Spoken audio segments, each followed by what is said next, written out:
So we've been talking about the lesser rewards, and I think it might be it might be easier to identify what the lesser rewards are.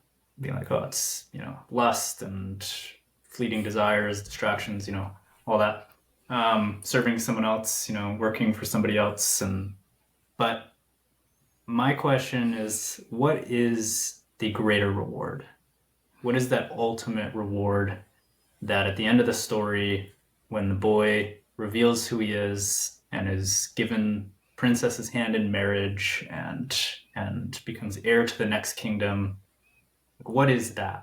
The first things that come to mind when looking at the highest reward, which is the throne itself.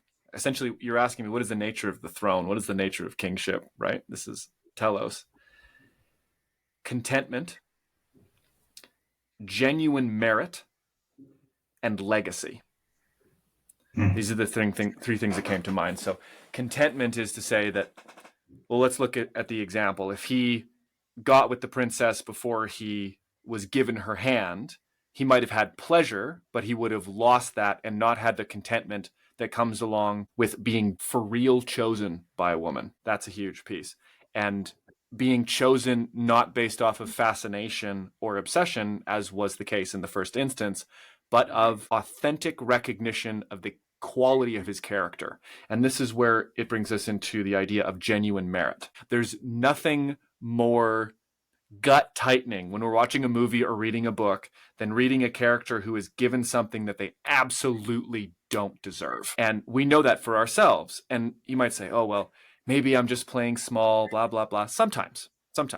But we have a pretty good sense of knowing when we are being bestowed something that is far beyond what we are rightfully due. And no man could live under that weight for very long, not without cracking. And so this sense of this is rightfully mine because of the quality of my character, because of the completeness with which I have committed myself to what I understand to be the highest order values, be that truth, justice, honesty, authenticity, protection of the innocent. There's many we could look at. There's a congruency, an internal congruency that forms the foundation of capable leadership. Like, we could not hope to lead if we had deep cracks in the foundation of self-trust. If we did not know that we could fall back on our own merits, our own capacity to decide and discern.